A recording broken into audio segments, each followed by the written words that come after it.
Michael Boyle's StrengthCoach.com presents the Strength Coach Podcast, brought to you by Perform Better, the experts in functional training and rehabilitation. PerformBetter.com. Hey everybody, welcome to episode 205 of the Strength Coach Podcast, the official podcast of Michael Boyle's StrengthCoach.com, the world's best source for strength and conditioning information. You can try StrengthCoach.com out for 3 days, just $1. You'll have access to all the articles, videos, and programs, as well as the best forum on the net. It's the only place to have full access to Coach Boyle. He's on every day. Check it out at StrengthCoach.com. All right, I'm your host, Anthony Arena. The show notes are located at StrengthCoachPodcast.com. Want to get in touch with me, shoot me an email to strengthcoachpodcast@gmail.com. All right, Perform Better's having their Spend More, Save More offer. It's 10% off when you spend between $50 and $100, 15% off when you spend between $100 and $150, and 20% off when you spend $150 or more. Some exclusions do apply. That's the Spend More, Save More offer at Perform Better. Don't forget too, the summits are coming. The Orlando Summit kicks things off in June, so register now at PerformBetter.com. All right, on the Coach's Corner, I spoke to Coach Boyle about a few questions from Complete Sports Conditioning, including how MyZone works, conditioning soccer players, and the computers and numbers on the assault bikes. I also spoke to him about his topic at the summit, and that is training the client with pain. That and much more coming up on the Coach's Corner in a little while. For the Results Fitness University Business of Fitness segment, Rachel Cosgrove is on to discuss knowing your base operational numbers. For the Functional Movement System segment, I have on a Gray Cook classic. This is from Gray's Movement Principles, and it's about self-limiting exercises. I also have a special segment on today for the Hit the Gym with the Strength Coach segment. I got 3 coaches on: Dave Puloka from the Miami Dolphins, Barry Solan from Arsenal Football Club, and Dave Tenney from the Seattle Sounders. They're all on to talk about Brett Bartholomew's book, Conscious Coaching. Dave and Barry were both contributors to the Archetype section, so we're going to go over their contributions and their story. And Dave Tenney is, he kind of got an advanced copy, he had a great testimonial, and since he's such a leader in our field, I wanted to get him on as well to talk about his takeaways from the book. So lots of stuff coming from 3 of the best coaches in the world. Lots of things to get to, so let's get on the phone with Coach Boyle.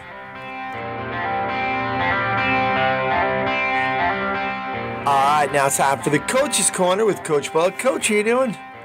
I am doing great, Anthony. How are you? All right, I'm hanging in there. Let's stay on the complete sports conditioning topic. Your product that came out, obviously anybody who's listening, they know all about it, but we've been getting some questions and wanted to make sure we got it out there for people. And one of them was on kind of how MyZone works. I was like, as you know, I've been talking about kind of my favorite part of the whole series was that piece of it, but people are a little confused about the MyZone. Can you clear that up?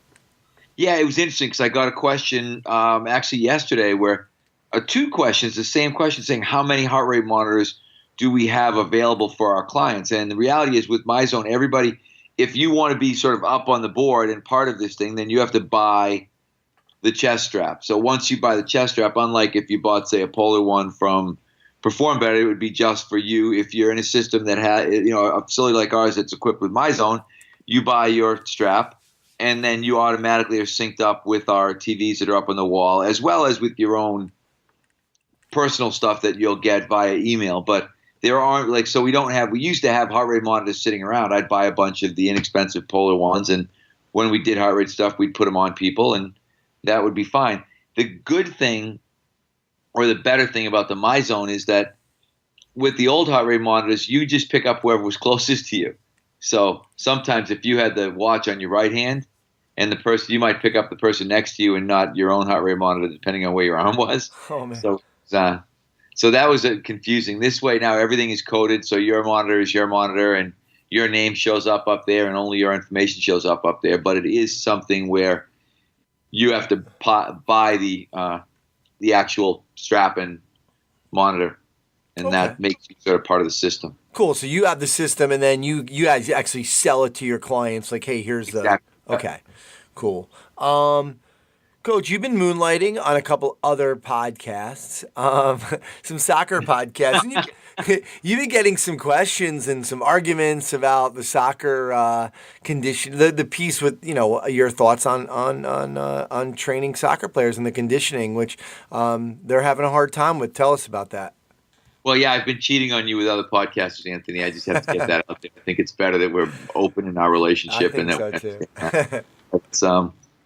it's really interesting. I think one of the biggest things, and we talked about this in the sports conditioning product, which is why I brought it up with you too, is just this idea that my personal opinion is that at some points, if you want to train speed and conditioning for soccer, it's best done without the ball. And it is amazing how difficult that is for some of the soccer purists, particularly more related to the speed part than the conditioning part. But when I think, and I've said this, what's wrong with going out and doing 5 minutes of speed work without a soccer ball and just worrying about, okay, we just want to work on speed mechanics and on those types of things. And I think it would actually help teams to bring their injury rates down, and particularly when we start talking about hamstring pulls, which is, I guess, getting to be near epidemic at the higher levels of soccer. And so it just is interesting that the same type of question pops up repeatedly in that population.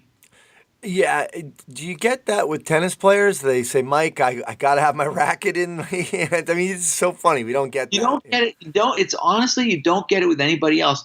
Hockey coaches are fine with doing sprints without the puck. True. And, yeah. But the soccer people, and I think it's hard because I think people look at like the Lionel Messi's of the world and just how beautiful they are to watch with the ball and think that, that's the game. That's the way it has to be. And not that I'm arguing that point. It's just I always think that the guy that has to chase Messi doesn't have the ball. You're right. Good point. He's through any of the other 21 guys that are on the field when he has it. And they've got to be really fast to go catch him because he can run really fast with the ball. And so it's just funny that in a sport like, much like obviously you and I are hockey guys more, but in a sport like soccer where you think I guess it's 11 on 11, there's 22 people out there and one guy has the ball. But yet there's this feeling that we can't do anything from a conditioning standpoint without using the ball. And that just doesn't make sense to me. But it obviously makes a lot of sense to a lot of the soccer people because they'll consistently argue with you about it. Yeah, and they could try to bring up the old, well, Mike, you used to give them little hockey sticks on the slide board, but that had nothing to do with hockey. It had to do with them staying down, right? Exactly. We were actually cutting them off, using short ones to try to get knee bend. Because that's, and again, we could talk hockey forever. Hockey has its own unique things, but, that ability to kind of stay in that crouch. The great skaters can do it, the bad skaters can't. And, there's no question about it. When you watch those guys that can fly, they're always guys that are low and can bend their knees. Yeah, I was at the Ranger-Montreal game last night, and it just the game. It's like an older, like as you get older, you feel like, oh man, just the game's getting so fast. But man, it's so fast, and especially playoffs. It's crazy. And the bad part about hockey is that playoff hockey is so much better. We're actually out in Arizona, so we were watching the Bruins game, and it's great because the Bruins game's on at 4 out here. So it's nice. We're spending the week prior to Perform Better. This is spring break, school vacation week. So actually we went up to Exos yesterday and saw some of the boys up at Exos and met Stuart McMillan, which was cool, and watched the Altus guys work out, and guys and girls actually. So some pretty amazing. My kids went up with me to work out, and it was pretty amazing to see the explosive power of some of these track guys. There was a guy doing dumbbell squat jumps that was just ridiculous to watch. I should have actually filmed them. I should have said, hey, can I just film a set of yours and show people this? Because it was just wow. Literally, like the kids are looking, going, like, he's still in the air. It was just. He just made a cup of coffee in the air. Yeah, nice. Coach, one more on the sports conditioning. You post a lot of stuff on assault bikes and numbers and stuff, and you've been getting some questions on that. Can you give us an overview of that? Yeah, I think what I need to do, it's actually funny. So I think we've probably had this conversation before, but when the assault bike first came out, it was a different computer. So when we bought all of ours at the same time, and we have that's why if you ever notice, sometimes I would hashtag, I'd put my times up on Twitter and hashtag save the old head because basically what would happen is the original head, a mile was being done in about 4 minutes. And really that's just sort of the cadence of, in those bikes, there's simply a magnet that passes by a counter and it counts number of revolutions and somehow that gets converted to distance. The physics science of that is way beyond my pay grade, but effectively it took 4 minutes to ride a mile.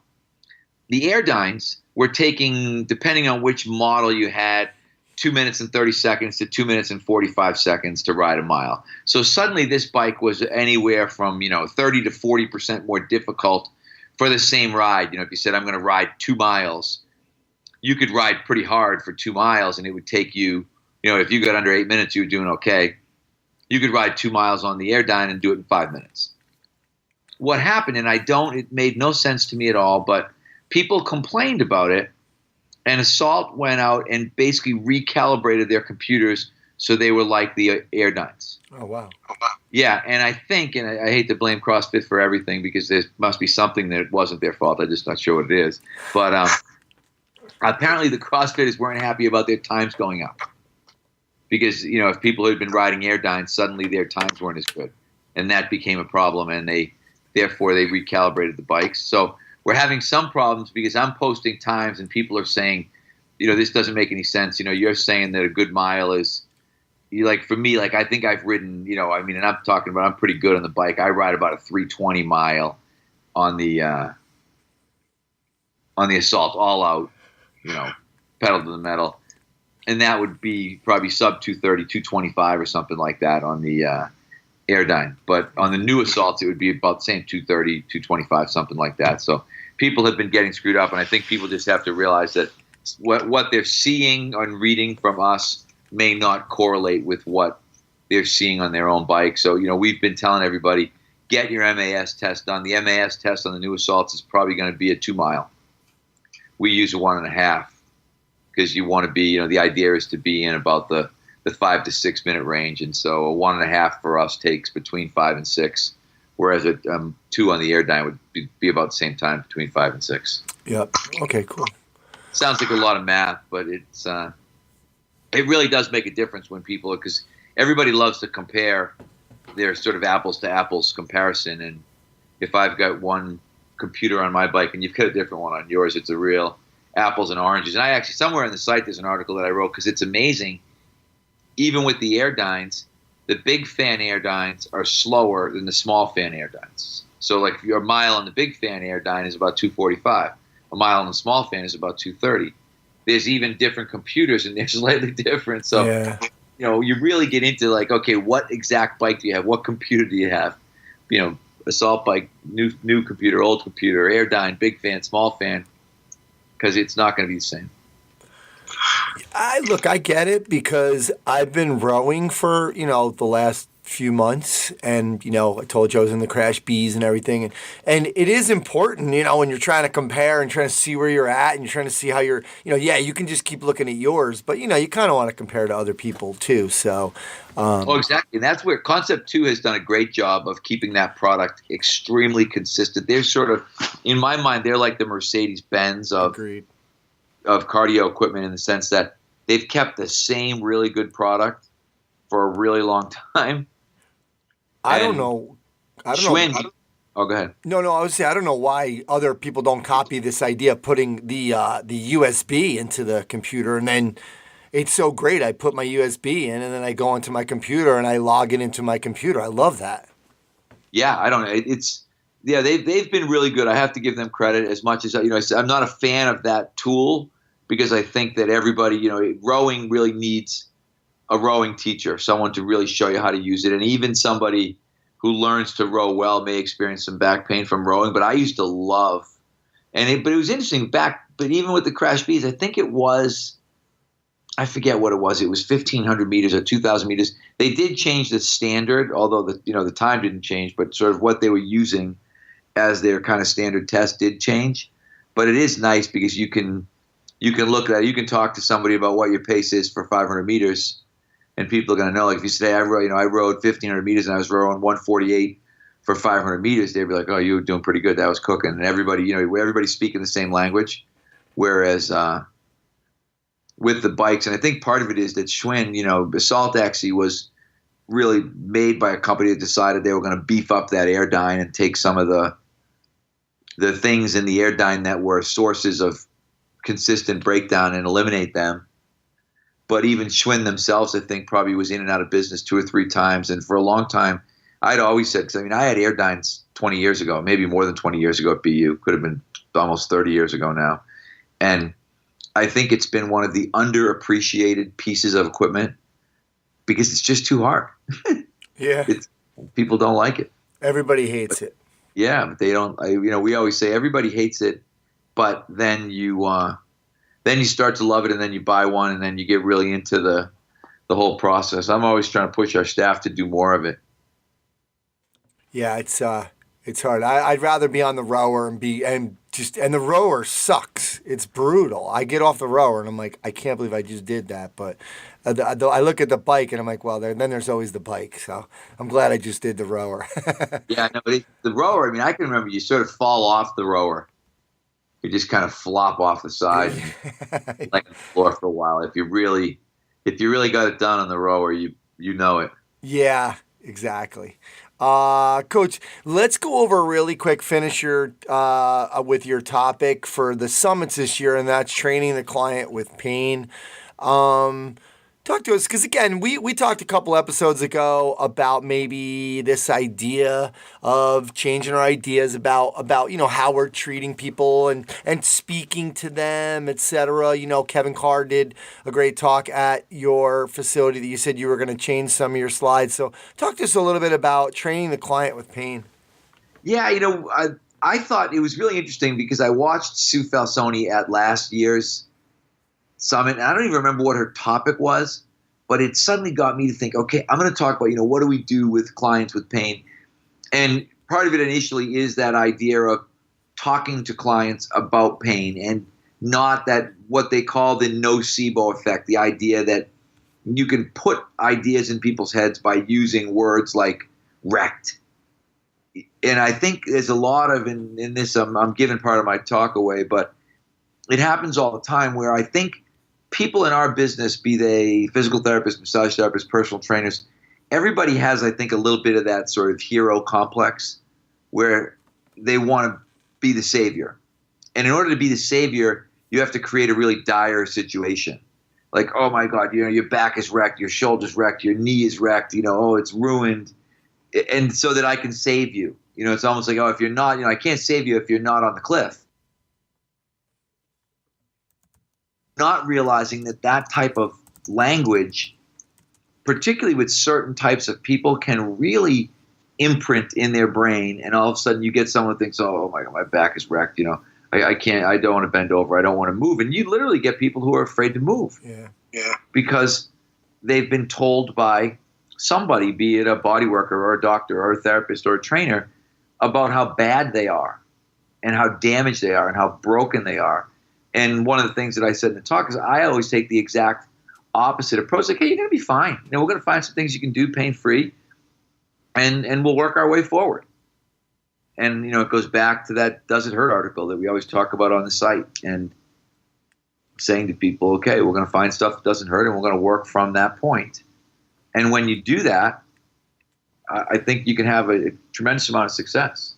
Mike, how much are you telling people, though? I think the danger, not for you, obviously, with your experience, but with a lot of newer clients, or, we see this get out of back pain or get out of this pain or get out of that pain, and there's so much more to it.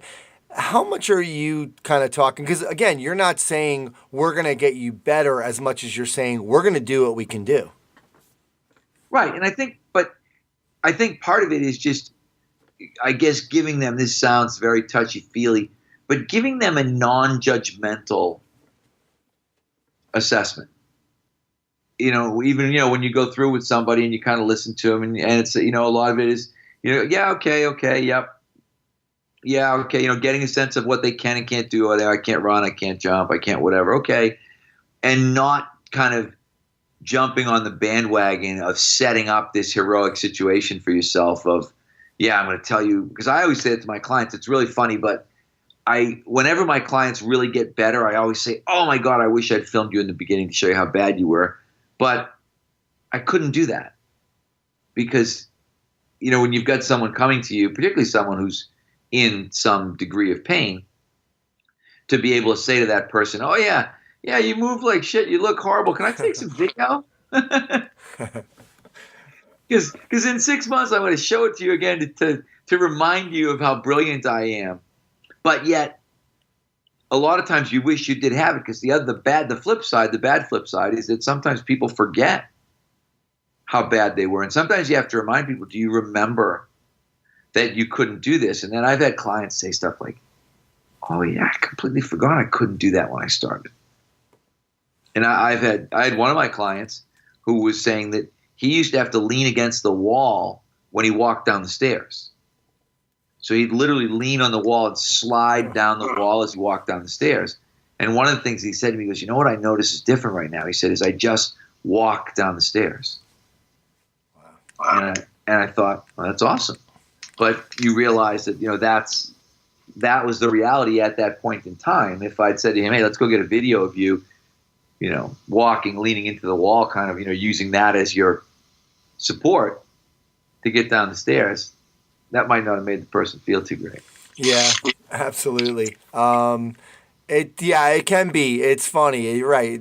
It's always great to kind of get some baseline pictures or videos early, and but I guess your camera or your phone would be filled with that stuff. So, Coach, so thanks for doing this. You got Thursday the 1st. You guys are doing your certified functional strength coach certification, as you are with all of the Perform Better summits. And then you got lucky. You're going at 9:15 on Friday. Then your hands-on at 10:45. Somebody's the favorite over there because that's on a Friday. You're done by lunch.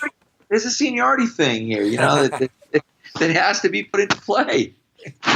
When you're in your 20th year of the seminars, I think you should have your choice of when you speak. That's the way I look at it. All right, there we go. I'll give you that. All right, Coach. Well, thanks for doing this, and have fun in Arizona, and we'll talk to you next time. Thanks, Ian. Hey, it's Rachel Cosgrove with the Results Fitness University Business of Fitness segment. We talked about managing our money when it comes to our business last segment, and today I want to get a little more detailed and talk about our base foundational numbers, the foundational numbers that as a business owner, you want to start to look at and you should know. You should pretty much, know where you're at daily on these numbers. So I'm just going to run through these real quick. First one, base operating expense. If you don't know how much it costs you to run your gym, to run your facility, to run your business, even if you don't have a brick and mortar, even if you're in the park, wherever you're at, what does it cost you every month? How much do you need to make to cover your costs? And that includes your own payroll. I'm big on paying yourself first. I think that you should, as the CEO of your business, you do deserve a paycheck. And so make sure we include that, and that's something that, as we do drive our business, we are covering that base operating expense. So if you don't know how much it costs you to run your business, find out, because you should know that number. Cash flow. So you should know daily what's coming in, how much money is coming in. Every day, look at what came in, look at where you are in relation to how much you want to make that month and in relation to your base operating expense. And if you're behind, then it's time to take action. So I always like to run our business proactively rather than reactively. So always looking ahead, and if we start to fall behind, now we can take action rather than at the end of the month going, oh man, we didn't make enough money this month. Shoot, now we gotta, now I don't get a paycheck. No, instead we're going to start early and be proactive and drive the business from the front. So the next number is your monthly auto pay. So depending on what software you use, we use MindBody, and it's the auto pay is what they call it in there. So it's looking up that auto pay summary of how many memberships are set to run for the next month. So each month, we have X number of members whose membership fees are getting run. If you are currently still doing session packages, I strongly encourage you to shift to a monthly billing. This is going to change your life and allow you to sleep at night when it comes to your business.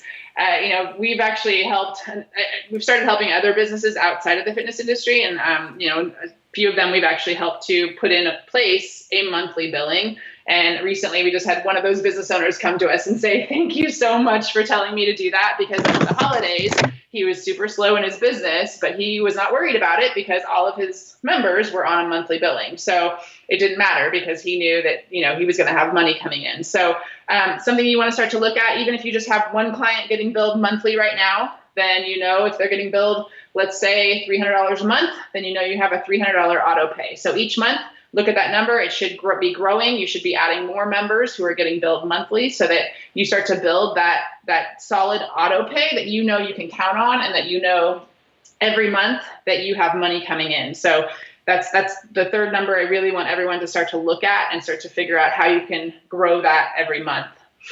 The next number is your daily number. So when you set that goal for the month and you decide, okay, this is my base operating expense and I want to have a profit, this is how much money I need to make this month, then you can divide that number up into how many days are in the month. And each day you want to look and make sure you're on track. And again, we're going to drive the business proactively rather than reactively. So always looking daily to see, am I on track for the goal that I want to hit this month? And if not, I need to take action, or I need to figure out a strategy to, get myself caught up. So that's the other number we want to look at, is your daily number. And then you should know your as far as how well you convert. So if the phone rings at your facility and it's a new member who's thinking about coming in, how many of those phone calls do you guys get showing up in your door? You should know that. You should be tracking that. And then of the people that show up in your door, how many of those people sign up? So how are your conversions? Are you selling most of the people that are walking into your services? Are they signing up for what you do? And then once they do sign up and they become a member, what percentage are renewing year after year? And so we like the number 60% as a minimum. We really would rather see 70 to 80% in most of our business models. So start with 60%. If you're below that, then we gotta have some holes we gotta fix. A lot of times people, when I say these numbers, they say, oh, we're 100%. And that usually means you're not probably doing any marketing. So you maybe don't have a whole lot of people coming in, but maybe every person that does come in your door, you're signing up. And so now we need to start to work on our marketing. So it's just having these numbers will tell us where we need to work on, what we need to do to drive our business, and where we really need to put our energy. And so those are important to look at. And the last number that I want you to look at are your net members. So net members is, we can always look at how many people we renew. We can look at new members, but overall, did we grow this month? And so when we say net members, basically if we lost 5 members and we gained 10 new members, that would put us at net 5 this month. And so really each month looking at, did we net, are we growing? Did we increase our active members, which would therefore increase our auto pay? So we're heading in the right direction. So if you start to see month after month that your net numbers is negative, then that's a red flag that, something's either we're not retaining our members, we need to look at our retention, or we're not getting new members signed up. So those are both things to look at. So these are some numbers I want you to take a look at. Hopefully you wrote all those down and, start to really track those numbers and daily, take a look. Doesn't take long at all. So it just gets you, focused on what you need to focus on to drive your business proactively rather than reactively. Thanks everybody for tuning in. Again, Rachel Cosgrove, Results Fitness University Business of Fitness segment. Check out our website, resultsfitnessuniversity.com, for our upcoming events. And we look forward to seeing you at one soon. All right, so now we have part of our special segment on Brett Bartholomew's Conscious Coaching. One of the contributors, Dave Puloka, from the Miami Dolphins, strength and conditioning coach. Dave, thanks for coming on. It's good to be here. Thanks for having me. Man. All right, man. Well, you were talking about, or in the archetype that you're talking about, and I'm sure you have them all, by the way. is the politician. And I just want to go over some of the things that Brett said in the book on the strengths and weaknesses of the politician. Then I'm going to let you tell your story about your politician there. So some of the things Brett talks about with the politician is that they're often charismatic, humorous, wildly talkative, that they know what they want and they know how to get it. But they find ways to slip through the cracks with their behavior, and that might mean skipping reps or missing sets or giving less than a full effort. They're confident, but they blend in when it suits them not to be noticed. Now, they're not as distractive as a mouthpiece, which is somebody who's always wants to be noticed. The politician kind of only does so when that benefits them. Now, some of the weaknesses that Brett was talking about was they sacrifice development to avoid displeasure. And basically they view something not important to them in the moment. They don't want to be inconvenienced with that thing that they feel like might not be that important, or maybe that they're not that good at because, it's just kind of part of their personality. They don't like to be called out, and you talk about this in your story. So let's talk about in your coaching clinic for conscious coaching. Give us your story about your politician.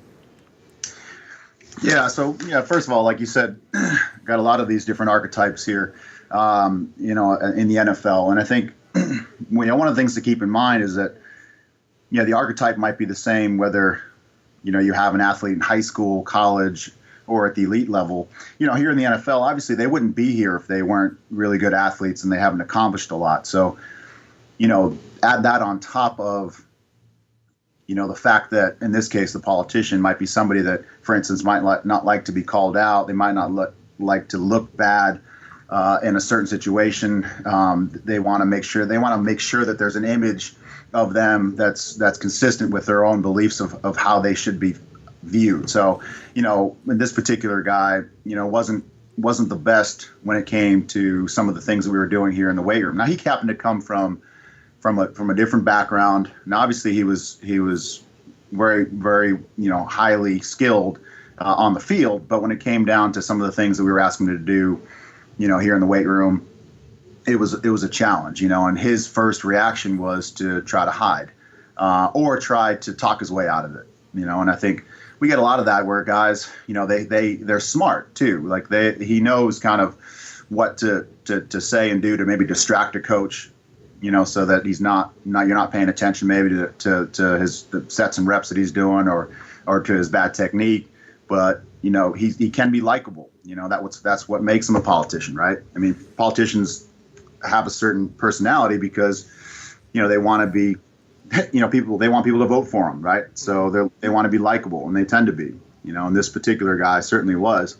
But, and for some, I could see, I think, and I had him for several years, and I could see that clearly he had just gotten by, with his athletic ability. And I don't know that he was really ever called out or really ever anybody ever took him aside and said, look, I like you and everything, but, this isn't cutting it, and so, and I could tell, when we first had that discussion that it was kind of a shock to him. He kind of was, What do you mean? Why are you saying this to me? Why are you bringing this up? Like, everything's fine. Like, I thought we were cool. And it's like, well, that has nothing to do with it. We are cool. I do like you. Doesn't make you a bad person. Yeah. But you have to understand that we have a certain standard of doing things around here, and we do things a certain way for a reason. And it just because we're quote unquote cool doesn't mean that this doesn't apply to you. And it's not just to, bust your balls. It's to make you a better player, keep you healthy, and that's the thing that was sort of the disconnect there, right? Is that like he had clearly gotten this far, without my help, without our help. Yeah. You know what I mean? So it was kind of, it's hard to talk, when you're highly, he was drafted high and made a lot of money, and, it's hard for anybody to tell him any different. Yeah, I'm sure because they're afraid too, right? Because they don't want to upset him, or they're worried he's gonna get angry, and if you don't approach it right. Also, I like what you were saying in the book is, it's important to make sure you have this conversation, because if your team is still in search of an identity, he's gonna be he's gonna mark these young, impressionable teammates. No question, and that's one of the things I try to get through him too is that look, and I don't remember if I mentioned this or not, but is that everyone is watching him. Everyone's watching you. So it's not just for your own benefit, but it's also for the benefit of the team. And that's one of the things that we're always trying to get guys to be more self-aware. Always trying to get them to understand, hey, your actions affect other people. The way I look at it is like the team is like a living, breathing organism. Everybody in the facility, the building, from the people that work at the front desk to the dishwashers, to the head coach, to the interns, to the equipment guys, to the players.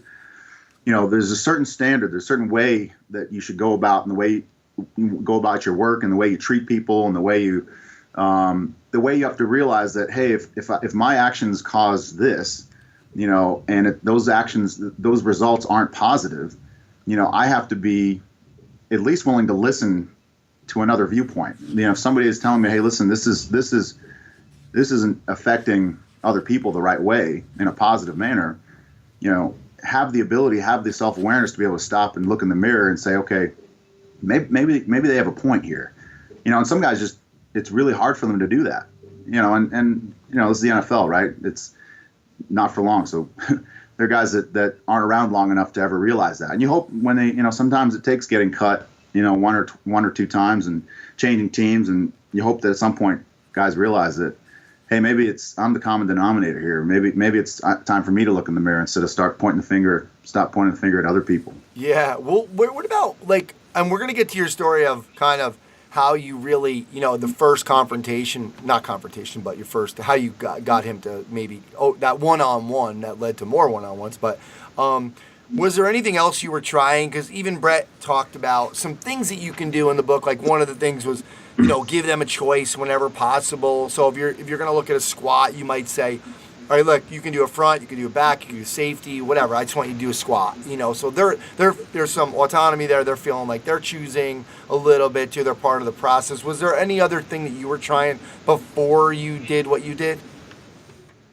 Oh yeah, absolutely. I mean, there were 1,000 attempts, leading up to that.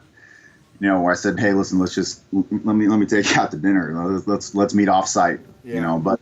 Yeah, of course. I mean, those are things you try as a coach, and that's sort of the art of coaching, right? Is that, especially here, with our guys at this level, it's different than college or high school, where, you do have to meet them a little bit where they're at, and sometimes that's even a smart thing to do from a training standpoint. They're just not ready, especially in his case. Yeah.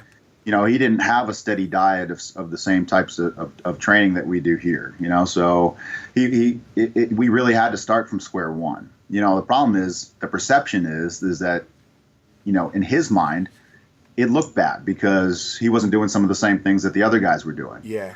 So ideally, I'd have him separate away from everybody in like a one-on-one situation. It's just the problem is our time isn't our own here.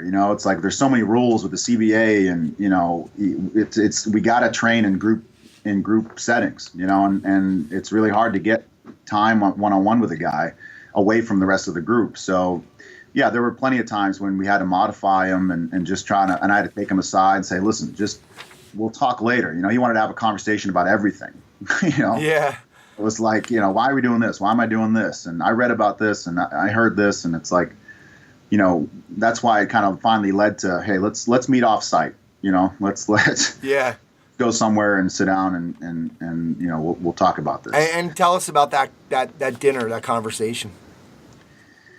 Yeah, so I think the environment that you're in is really important. When guys step in the building here, there's a certain mindset that they have here at the facility. It's work, and for some guys, I think that might automatically put up walls, and guys might not feel as comfortable and open and honest to talk, and I just wanted to and this place was a place he had talked about for a while. I knew it was a restaurant that he liked, and so I just wanted to kind of make it more social, in a social setting, and, just kind of disarm him a little bit, because I knew that what I was going to say to him was going to kind of surprise him a little bit, and so when we went there, it was a lot easier. We just started off casual talking. I said, look, I said the reason why, I wanted to catch up with you and see how everything was going, but I also just wanted to let you know that there's some things that about your behavior that I wanted to A, point out, and B, see if we couldn't improve things, because I think they're affecting the team, and when I said that, he was just really taken aback by that. And so kind of just went into some of the details a little bit. And, normally his first reaction, I think had that been here at the facility, his first reaction would have been really defensive and would have just shut me out right away and probably just walked out of the facility. When we were in that setting, it was a little bit more laid back. He was kind of he was more willing and open to listen, because it was in a more relaxed sort of social setting. And it was good. I think look, he wasn't, I'm not gonna sit here and say he was like a changed person after that. I mean, he still could be a pain in the ass sometimes, but at least I got to say my piece and he knew where I was coming from. Like he I made it clear that he couldn't say, well, I didn't know what he wanted of me. He couldn't say that. He couldn't say that, like, well, I just our relationship wasn't whatever, wasn't good enough. And, no one was honest with me. No one told me, what the expectations were, which I think happens a lot, especially at this level, because guys are, they could be here one day, gone the next, and so a lot of the times it just becomes, very transactional in the nature of the relationship. It's just here, do this, do that. All right, have a good day. See you later. Yeah. So to really connect with these guys, sometimes it takes doing stuff. Now, I'm sure I probably violated some kind of CBA rule, so now I'm probably going to get in trouble later. But well, I mean, but seriously, you're going out to dinner. What's you took him out to dinner and you had a conversation. You were talking about other things too, though. You know what I mean, right? I mean, so it's. And he ended up, and I guess he goes there all the time. So the bill, it ended up being taken care of. Like he got it. I was joking with him, like, hey, you make some more money than I do. I mean, you should pick up this tab. He's like, oh, no, I never pay when I come here. I'm like, the rich just get richer, Yeah. Unbelievable. Now, did that kind of set you up, though? You said it set you up for more one-on-one meetings. What with others? So you probably learned a lot from this, saying, wow, this was productive. I got to really make this part of what I do moving forward. Yeah, I'm not saying it's not like a weekly dinner. No, not out to dinner even. Just to say, to have that conversation even at the facility sometimes for certain people. Yeah, no question. I mean, and it's you definitely the one-on-one conversation is just so you have to have it. I mean, you have to make time, out of your schedule to do that.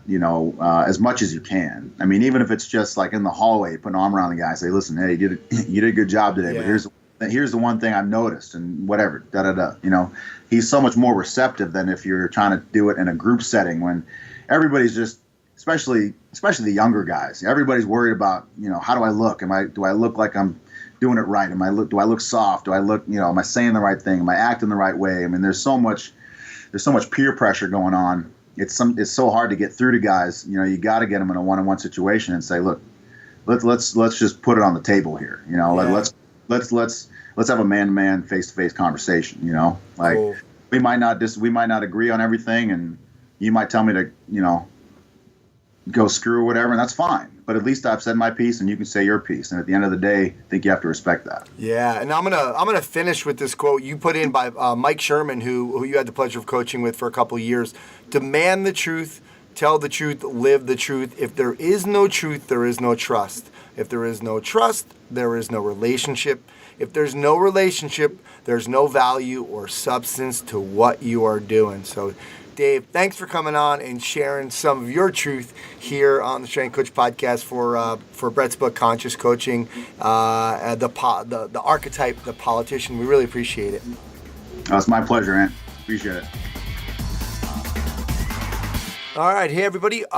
We are continuing our special series about the archetypes in Brett Bartholomew's book, Conscious Coaching. And right now I have Barry Solan, and Barry is the first team strength and conditioning coach for Arsenal football. Barry, thanks for doing this. Hey, Anthony. It's good to be here. Very happy by Brett to be asked to be involved in the book, and obviously then just to have a chat with yourself on it is great as well. So thanks for having me. All right. Well, we're going to talk about the Crusader, and I'll give a little bit, I'll read for everybody a little bit about the Crusader, and that is, this athlete is somebody who identifies with a higher purpose. They project positive energy. They have unshakable confidence. They evoke the spirit of the inner gladiator within all of us. And they are, as Brett says, the defibrillator to the emotionally unconscious. And they serve as a unifying or inspirational force for the team. They're very similar to a leader. Not all leaders call upon a spiritual element, and not all Crusaders desire to be a leader who resides at the forefront of the center of attention. So we're going to talk a little bit about their weaknesses, and one of the weakness is, and you can talk a little bit more about this in your story, is that they shoulder the load of those around them while supporting the weight of their own concerns. They're natural nurturers and teachers. But the lesson they themselves must learn is that helping others is most effective when you empower them to solve their own problems rather than making them reliant upon you. A few ways that Brett talks about connecting with them is kind of learn more about their purpose and path and find common links between the culture you're trying to create as a coach and the ideals that they believe in as an athlete. They can be a powerful ally, and you want to involve them in the leadership dynamic of the team. You always want to have a really honest and straightforward approach with them. So, Barry, let's talk about your experience with the Crusader. And right away, you were saying your Crusader was certainly, you learned a lot from him, and that they were certainly an ally. Oh, yeah, for sure. And I think a lot of the coaches listening in here will be able to see that they can probably think of that person straight away from what you've described there now, Anthony. And, in a lot of ways, they're kind of the glue in the team. And I've been lucky with, across a number of different sports and in a number of different places with different teams and that. I've been lucky to always have one of those people about, at least one. And probably in the very good teams, there's been two or three. So, yeah, they're the people who kind of I would put in as, look after the young guys who arrive into the team. They're ego-free. The team is first, they're second. And they just have that ability then. I think a great line Brett has there, that the Crusader is the defibrillator to the emotionally unconscious. Yeah. They can just say stuff, they can pitch stuff at the right level, and they kind of get people going in their line. Like if you think of people walking around in a circle bumping into each other, a Crusader can say something and then all of a sudden people all start going in the one direction. So I think from that point of view in a team scenario, as an ally to, me being a fitness coach or strength and conditioning coach, or to the head coach or somebody who's a physio or somebody in video analysis or whatever it might be, a Crusader is definitely somebody who, you can trust, and that from their point of view, they have the ability to give you information that you just can't get any other way out of the team. In terms of, I've had numerous situations where, a guy may have broken up with his girlfriend, there may be a member of the family sick, and this guy in all these situations was just in tune with all that stuff. Yeah. And it, go ahead. Yeah, and it might be that, other players, even he wouldn't know it himself, but somebody else would tell him who might be close to the player in question. So everything kind of filtered through them, and in all the different situations that I've been in, those people have just made you way more aware and way better able to do your job. Yeah, and like both of you have talked about you and your story as well, is that also, because they're shouldering that load, sometimes their own personal stuff, and you just said it too, is that it takes a back seat, right? Team first. And that could be a problem. So relay that story that you had in the book about how this, was really a kind of a problem, for his own personal health. Yeah, exactly. So, just in terms of putting the team first, that somebody was prepared to play when they were nowhere near 100%. And we all know, we've all been involved with teams and athletes. It's very rare where, you send a team of 10 or 15 people out on a pitch or a court or a track or whatever it might be, and, everybody's 100% healthy, and that's just really doesn't happen from knocks and bumps and people having injury histories and all that type of stuff.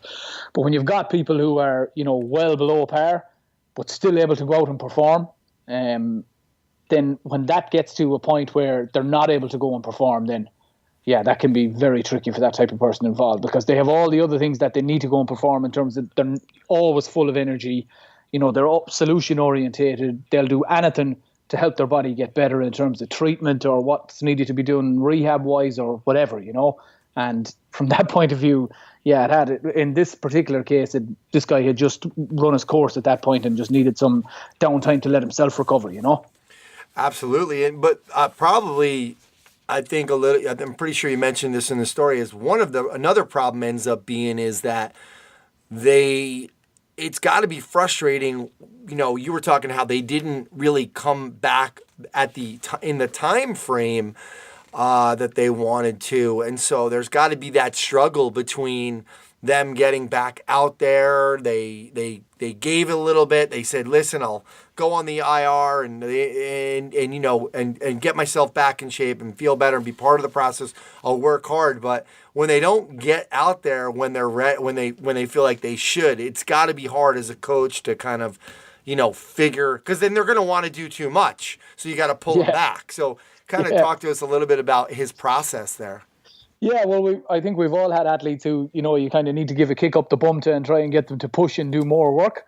And then you've got the other guys that you've got to keep the reins on. So for this guy, took the decision to deload, went and met a surgeon along with him, agreed a plan of attack there with that and the medical team.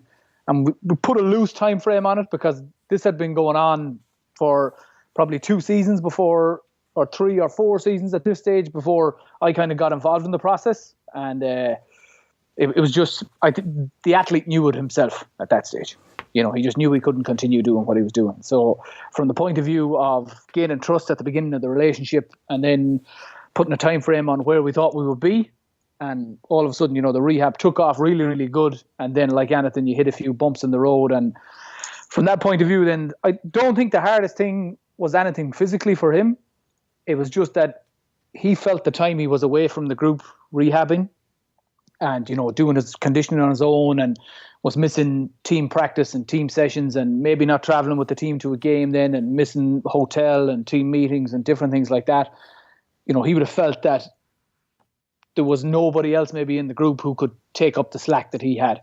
So again, it goes back to that weakness of shouldering all the load. So it was kind of a good thing and a bad thing in one way, in that there was probably, as a coach, I probably missed out on some things there because I didn't have him as a filter for all that information that was going on with the team because he wasn't there. But then on the other end of it, it kind of helped him unload and get away from it and realize that the actual whole show could go on without him. Yeah. So from that point of view, yeah, it kind of, you know, there was a little bit of pros and cons to it in terms of it being healthy in one way, but very frustrating then in another way because he wasn't back. Is there anything that you do to kind of, I don't know, involve them to make sure, because again, this is a different personality and you still want to have them connected to the team as well, but is there anything that you did during that time to make sure that at least he had some kind of, I don't know, resemblance of that team leader and still part of the process? Yeah, so in that process, probably like all the other individuals who you describe as a crusader, like when there would be a leadership group meeting or whatever it might be, he would be involved in that process and still then would have, you know, kept in tight touch with 2 or 3 of the other leaders on the team. So he was aware of most of the stuff that was going on. But when you look at crusaders, I would say an awful lot of them lead by doing rather than by talking, you know. But in that instance, then he wasn't on the field for practice, maybe to set the tone or to, if standards had slacked off, to be able to pull them up and recognize it in the right way, and then maybe not there with the team on the pitch when, you know, you're in a tight game and you're looking for somebody who's played for years and has got a good bit of experience and people will maybe look to in that situation, you know. Yeah. So trying to involve them in the kind of off-pitch stuff, yes, but then you still found it hard. Helped with some players in terms of, you know, some tactical analysis and bits and pieces like that to try and get them involved. And I've seen that working not just with this player, but in other places where older players maybe have done a little bit of video analysis with a younger player and helped in that realm and helped prep the individuals and then maybe help prep the team in a roundabout way for upcoming games and things like that. But very frustrating for those type of individuals who are usually front and center in the thick of things. Yeah, and it kind of makes me think, because I kind of just finished Man's Search for Meaning, and so when all these different situations in the book came up, or when he's talking about his practice of trying to help people, always to find some kind of meaning even in the worst situations. So I guess an approach would be, yeah, you're gonna, this experience is gonna help the team, right? To kind of keep reinforcing that when you come back, like what you had said, when you come back to the team, you're going to be able to teach your mates how to do certain things, how to respond a different way, how to work through rehab.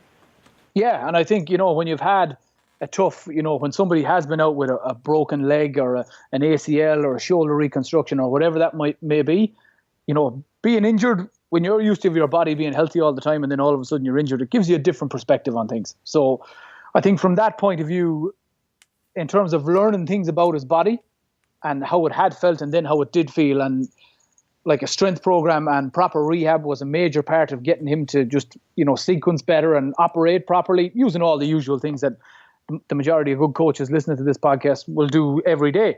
But his body had gone into a cycle where that just was not working. So that was the cycle that had to be broken. And then obviously the learning from that, I think in an awful lot of situations, an awful lot of Crusaders will go on to be coaches because they have all those qualities. When you look at the leadership qualities, good emotional intelligence, the ability to respond to things rather than react to things. And they just have that being able to pitch things at the right level.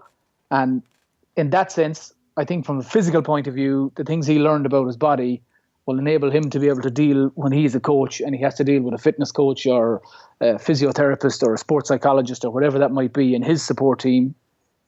I think he's going to be better equipped to do that even down the line looking further ahead, Yeah, good stuff. Well, actually, I want to segue that point, because beforehand, I always, like nowadays, I was telling you, I have to ask everybody what is their official title because we have so many different titles now, and more teams are getting involved. Talk to me about tell us, everybody, your comment about that, about the different titles and roles and why this book might be important. Yeah, it's funny when you mention that. You look across now, if you check on any team's website, and I'm sure from all the people you speak to here, Anthony, and all the people that are on the strengthcoach.com website, there's people in every walk of life now, and there seems to be, more specialists everywhere, where in some cases, I think there's a need for maybe some less people and a few more generalists that can draw things together a little bit more. Because you're looking at all the different pieces of the puzzle and they all work together. But sometimes if we're all working in little silos, it can be hard to pull all those things together. And, we're gathering all this data and using and I love all that stuff. But I just think sometimes we're missing the boat on exactly what we're going to do with that. And I think if I look at Brett's book, like the title of it, in terms of being a conscious coach, people first, I would say, are the main performance variable. And an awful lot of times, I'm sure you've seen it yourself, we have coaches looking at iPads and looking at iPhones and tracking numbers and tracking data and telling somebody to go faster on a rep. And rather than watching a rep doing some Olympic lifting or whatever it might be, they're looking at the iPad to see the speed of the bar. And all of a sudden, if the speed on the bar on the iPad is faster, they're saying it's a good rep, but it could have been horrible. Somebody just made the bar move faster. So I think there is, the possibility of a disconnect there, I think, is strong now in an awful lot of places where we've all these things happening, but maybe not anybody drawing them all together to get an end result of all the hard work that individuals are doing. Yeah, good stuff. All right. Well, we're going to get you back on to just talk about what you're doing, but we really appreciate you coming on and talking about your contribution with the Crusader in conscious coaching. So thanks a lot, Coach. Yeah, no problem, Anthony. Thanks for having me. Just, I would say I was thrilled by Brett to be asked, and I know when you read through the list, there's a lot of other smarter coaches than me in there, so it's been a good read so far, and I hope all the other coaches that are reading it are enjoying it as well. So thanks very much for having me. All right, so now we are continuing our special segment on conscious coaching, and I have Dave Tenney. He's the high performance director for the Seattle Sounders. Dave, thanks for doing this. No, thanks for having me on. It's a pleasure to be a part of this project. All right, yeah, I just wanted to kind of, I talked to Brett and just, again, talking about getting other coaches, real world coaches on. I love that he had in the archetypes talking about, and had other coaches contribute. But, you had written a testimonial, and we kind of felt like, okay, yeah, Dave's read it. Dave's like in the trenches. He's a leader in our industry as somebody who is constantly educating strength and conditioning professionals. And I wanted to just kind of get some of your thoughts about the book and some things that, somebody like you who's a pretty high level coach, obviously been doing this for a long time, again, provides education for a lot of strength and conditioning professionals. What were some of the takeaways? What were some of the things that really stuck out to you as a coach? I think there's two levels, and I think that we live in this age, especially with social media, where coaches are, and rightfully so, focusing on research and periodization models and different training programs. Really, almost like an exercise-based thought process about their profession.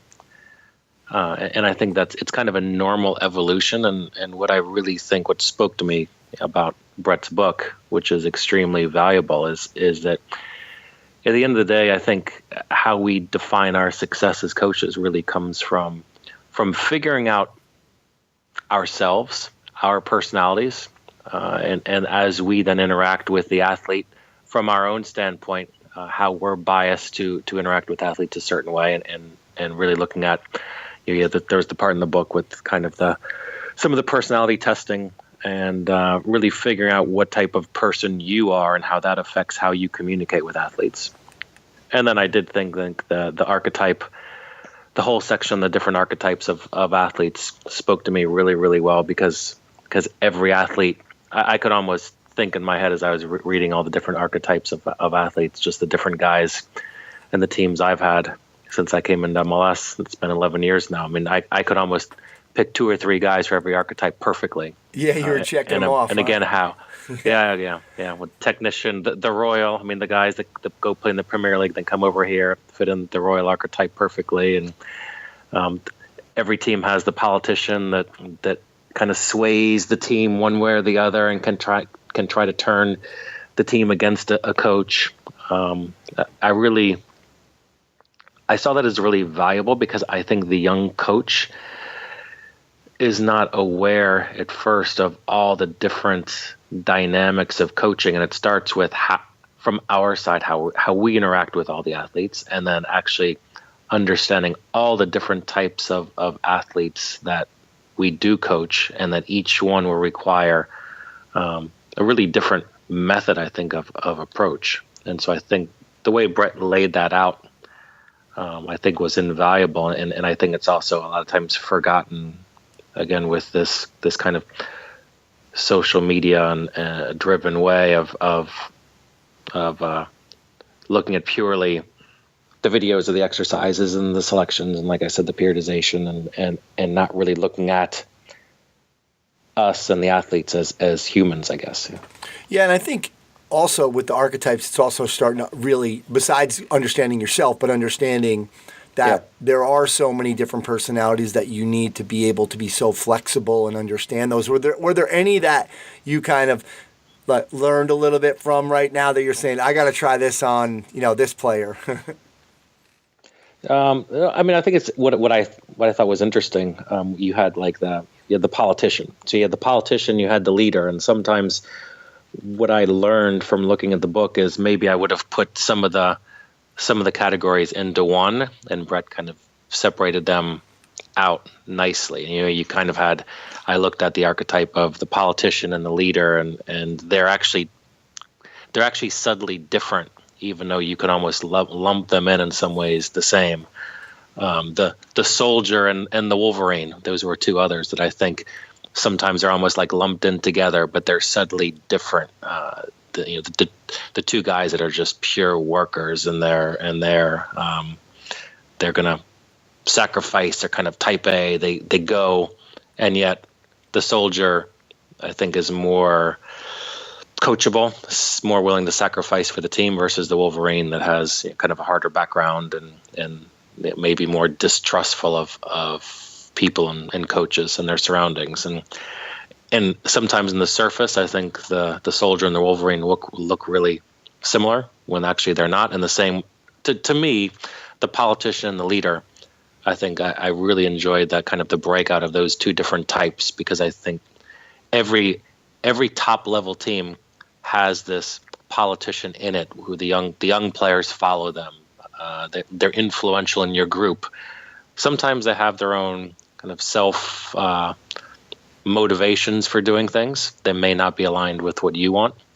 And it's about getting them on your side and getting their buy-in, versus the leader that I think is the one that a coach hopes that they've got multiple leaders in there that has a vision that can be easily aligned with your vision, that want to make others better around you. And I think that's the subtle difference than the politician that is not necessarily motivated to make everyone around him better. There is a level of selfishness to that. So I really think looking at the some of those kind of subtle differences really kind of clued me in and gave me a little bit more layers, I guess, of thought about different types of athletes I've worked with. Yeah, interesting. Do you feel like you're the high performance director, and then there's many other coaches, obviously. Yep. Obviously, with the head coach, there's general manager. Talk to me about understanding that piece with getting on the same page with the other coaches.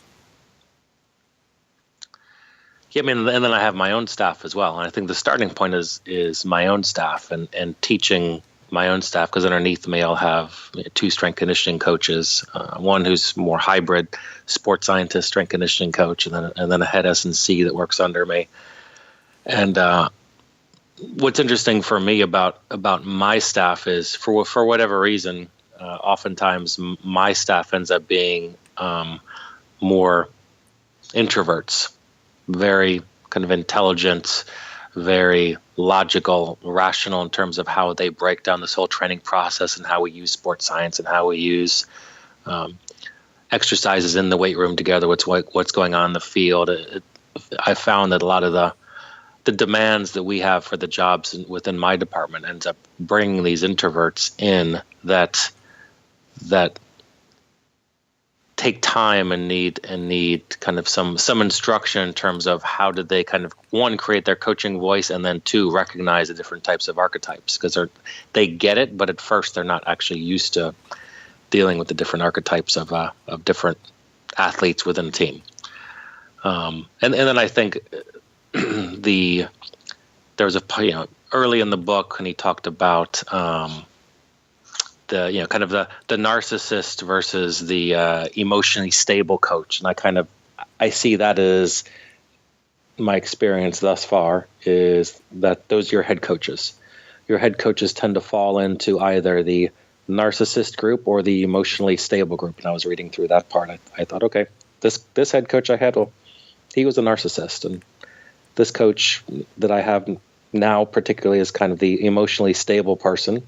But also there's positives and negatives to both, and I liked Brett walked through that with the narcissist being confident, charismatic. There is a upside to the narcissist that does make them kind of predisposed to being successful, as well as the kind of the popular downside that we know to being a narcissist as well. So the GMs I found are maybe less narcissist. I would tend to less put them under the narcissist versus the emotionally stable people, because I guess there's a business side as well to what they do, and so there's kind of less of the coaching side, and then I also think that they are less the GM, I think, being further removed from everything. In terms of the daily interaction with the athletes, becomes less concerned about the archetypes. So they might be important to you and how you are communicating and driving the different types of athletes in different ways. But the GM, they're relatively disinterested in that, and I think you have to take that into account when you are going through your communication with them as well. So. Yeah, interesting. Let's finish up with, you quote in one of your quotes. You said it delves into the essence of what separates the good coaches from the great coaches. I just want you to kind of, talk to us about, your definition of what separates the good coaches from the great coaches. Yeah, I think the great coach has the domain knowledge, has the scientific kind of domain knowledge in that area. But the great coach, what separates them is they can pick the right voice on a certain day. They can get the right feel for where the team's at. They can walk out on the field, in the weight room, wherever that environment might be, and determine how much energy do I have to give today. Do I have to dominate this environment and bring energy, bring enthusiasm because maybe we've lost a game or we've traveled or everyone's down, or do I sit back and do I kind of let the group self-motivate on that particular day? I think learning what your role is in each environment on a daily basis and how much you need to engage and interact with that group to reach them and to make the session effective. I think that's what separates the good and the great. I think a lot of coaches are the same person every single day. And I was actually having a talk with one of my guys this week. We're trying to reach a guy coming back from rehab, and he wasn't really hurt, and he wasn't really sure. He fell a little bit into the self-sabotage group, I think. And I was having this discussion with one of my coaches this week. We have to figure out the self-sabotage person on that particular day. Do they need a friend, or do they need a father? I said, on this particular day, this particular player, being in I didn't use the self-sabotage archetype, but it fit perfectly. They needed the father, and you had to bring the father. And I think figuring out who needs what on each particular day is a challenge, but I think that's where that's kind of what separates the truly great ones. Love it. So just so people out there think this stuff is pretty easy. Yeah. I mean, what I liked, and I like to end with this too, because the book that I read before Brett's book was the Undoing Project. The new Michael Lewis book, The Undoing Project, which I think, to me, pairing Undoing Project with conscious coaching should actually be like a must for every coach in this industry or this profession out there, because I think what the Undoing Project starts with is how we are all very predisposed to this kind of cognitive bias in how we make decisions. And then you take that, and conscious coaching then goes into, okay, now as we are strength conditioning coaches and we know we have this cognitive bias, now how do we affect all the different archetypes of people depending on what our personality structure is?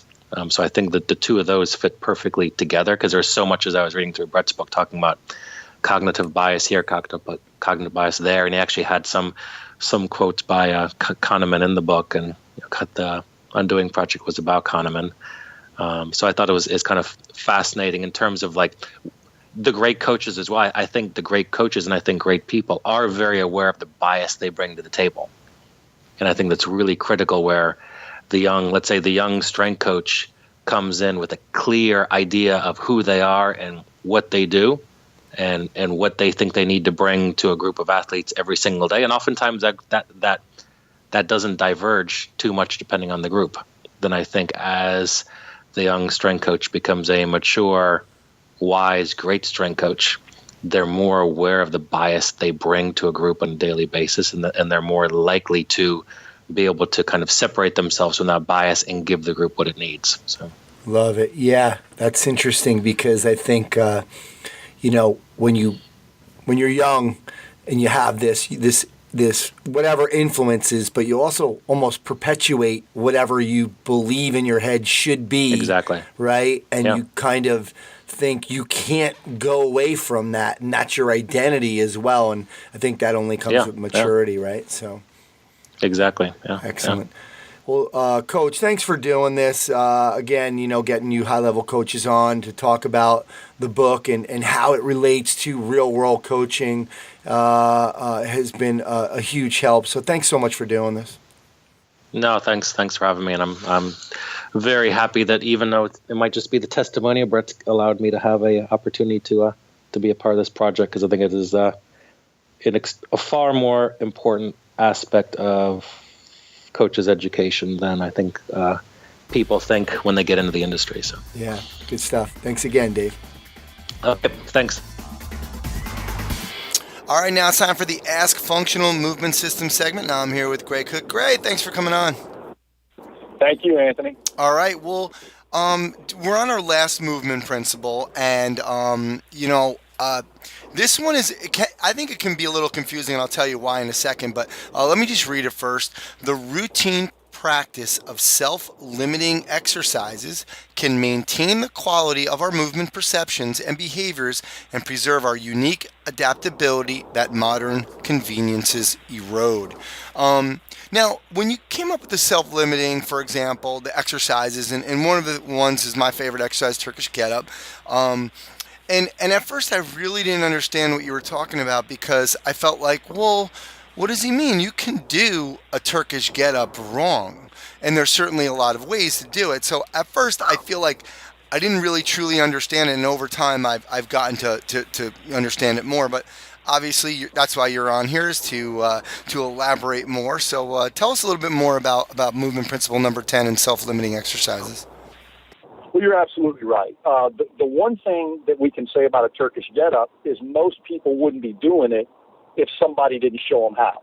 So that's one of those activities that, it's self-limiting, but the coach has to participate a wee bit. And I don't know if you remember maybe doing some Turkish get-up stuff with me or Brad, or even in the DVD where we introduce a naked get-up.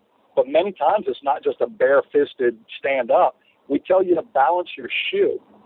And, the very first thing we introduce to the get-up is not just the posture, but also, can you balance this thing? Because the balancing of the shoe, even though a lot of people think it's a frou-frou move, just hand me my damn kettlebell so we can get going. What we're trying to say is, if you can keep aligned under this shoe, the weight will not feel nearly as heavy. And we will actually have you doing a very respectable get-up in a very short amount of time, if you realize that you are not pressing that, but you are aligning it over you, and then you come up under it, always in each of those transitions, starting from an aligned place, getting through a very safe biomechanical transition, and arriving at another aligned place. So, it's not just about getting up under that kettlebell with a, bent backward wrist and flexed elbow and, unnaturally shrugged shoulder and contorted neck and out of alignment hip. It's not that at all. So, balancing the shoe is a great way just to do that. So, if you think about the other self-limiting things, bottom-up kettlebell stuff, we talked about stand-up paddleboarding. We talked about walking on a balance beam. And the one that really got me thinking out of the box goes all the way back to the summer that I read Born to Run, and the following summer, I guess everybody else got around to it, and before you knew it, shoes are in the closet, and we're out running on pavement, shards of glass, getting shin splints and things like that, not realizing that, the whole self-limiting aspect of barefoot running still must be scalable, still must be dosed, but the intentional premise was absolutely correct. Open up your sensory awareness and benefit from that sensory awareness. So I guess I put self-limiting activity at the back, and ironically, in original human culture and development, self-limiting was there right up front. Babies go through self-limiting stages. and they're not allowed to walk till they can walk. And really, early man didn't have the carcass of the deer hanging in a tree. They didn't get to get up under that deer carcass and, back squat it. They had to get it up off the ground. You want to pick up a rock or a log, it's usually in a position that requires you to use, very good mechanics. Most of the loads we used to lift, Anthony, were off balance. So we actually had to, have an awareness and use leverage and all our other attributes of strength, not just raw strength, but all the other attributes, our flexibility to get under it and our balance to center the load and things like that. Now, all the loads we lift are already balanced for us in a machine shop, and we can even do it ugly. I mean, and even worse than a balanced load is a load on a hinge. Any idiot can push and pull if the alignment is maintained by a machine. And so I think self-limiting exercise needs to go at the end of the movement book journey, because many of us have departed from that. I came out of high school, specialized in football training. I'd lost some mobility to gain my strength, blah, blah, blah. We all specialize, and that's fine. But when you're trying to get back to sort of the center of yourself, this yin-yang of, I want to be as strong as I can without losing flexibility. And I want to be as flexible as I can without losing integrity and that ability to quickly engage my power. I mean, when I talk about that sort of balanced human, I think of what we would all think of when we think of Tarzan, or what we would think of when we think of Bruce Lee. You don't give up strength to get flexibility, and you don't give up flexibility to get strength. It's a balance. And if you get any further in one direction, which is absolutely okay, if you want to perform for Cirque du Soleil, you're going to have much more than normal flexibility for what you're doing to be impressive. And if you want to enter a powerlifting competition, you're going to have to basically take large loads in less range of motion than you have to beat someone else. If you're going to go on the PGA Tour, you're going to have to do a lot of swings from right to left, and you're going to get some asymmetries. And as long as you know what you're in for, you can use your cross conditioning to bring you back to center. But what I said is, let's say you read the movement book, you embrace the concept, you clean up some movement screens for people. The one thing that I didn't ever want to be in, Anthony, was selling corrective exercises. I don't want to sell corrective exercises just to create, this departure from why people really work out, which is, to increase your physical capacity, to increase your physical longevity, to increase your ability to perform. I didn't want to turn the world into these, little frou-frou, balancing on a Bosu, whipping a foam roll around type corrective. Do the corrective you got to do, get moving, and then if you're already moving, if you got a good movement base, start introducing some of these self-limiting exercises. You can still do the other stuff too, but, going from some really, really heavy deadlifting to some bottom-up kettlebell presses allows you to tap into your low gear strength and still realize, man, I got to stay really, really aligned to press this overhead, as opposed to, pressing a balanced load overhead and being able to go out of alignment. You go out of alignment with a bottom-up kettlebell, you're the first to know. So that's what I said. As you get somebody through their movement dysfunction, and you're thinking about, all right, how am I going to continue programming this person in the future? And obviously, if my program sends them back into dysfunction, then there's a flaw in my program. So one of the little challenges I used to do to myself was, all right, I'm going to get this person's movement screen up. All right, now, how freaking hard can I work them out? And how much variety can I give them and keep gaining strength, endurance, power, and agility, and not see us lose that screen, and also not spend a whole lot of time on correctives? And I realized it's some of those, things that I put on the list, those self-limiting exercises, or those self-coaching exercises. Now, it requires, I think, if you're the one prescribing self-limiting exercise and people don't just stumble upon it, I think people just stumbled upon barefoot running without actually getting with a running coach who was going to help them make the transition. That's why we had problems. I think a lot of people stumble on the kettlebell without somebody saying, listen, man, don't you even think about snatching that thing till you own your swing. And don't you even think about really trying to go deep into swing metabolism without dialing in the Turkish get-up and dialing in your deadlift. So, you know, if people are being given these self-limiting exercises with us, then we need to realize is we don't have to overcoach it. You see what I'm saying? So if you introduce the shoe and the Turkish get-up, you don't have to say a lot. You just have to make sure they know the positions and the steps and say, you know, do you notice how whenever you get on your left knee and make that transition, you always dump the shoe? Really? You remember that? Okay. Well, remember when you did the hurdle step and the lunge, how you had a problem loading that left leg? It's the same thing. So dialing in that shoe and knowing you're going to dump that load the next few times you take that left knee, what are some steps you can make? A cleaner weight transfer, a little bit more aware of your arm position, a little bit softer neck position. So if you are a good coach and they're ready for a self-limiting exercise and you introduce a self-limiting exercise, then let the damn exercise do what it's designed to do and know that if you scaled it right, if you scaled their entry point into the balance beam, into the kettlebell get up, bottom up press, jump rope, all the things we talked about, if you scale it right, the activity will teach them so you can stand back and say, hey, you know, if you breathe a little bit while you're on this balance beam, it'll work out better for you. You can step back and be sort of the color commentary, talk about all the intangible things about, hey, don't pick that foot up. You haven't shifted your weight yet. And you let the activity do the rest. That I think, in essence, is what somebody who's going to introduce self-limiting exercise as part of the program should do. Scale the activity and then coach the big picture. Don't coach the details because they should listen to the sensory input from the activity and actually allow their own sensory motor system to refine itself.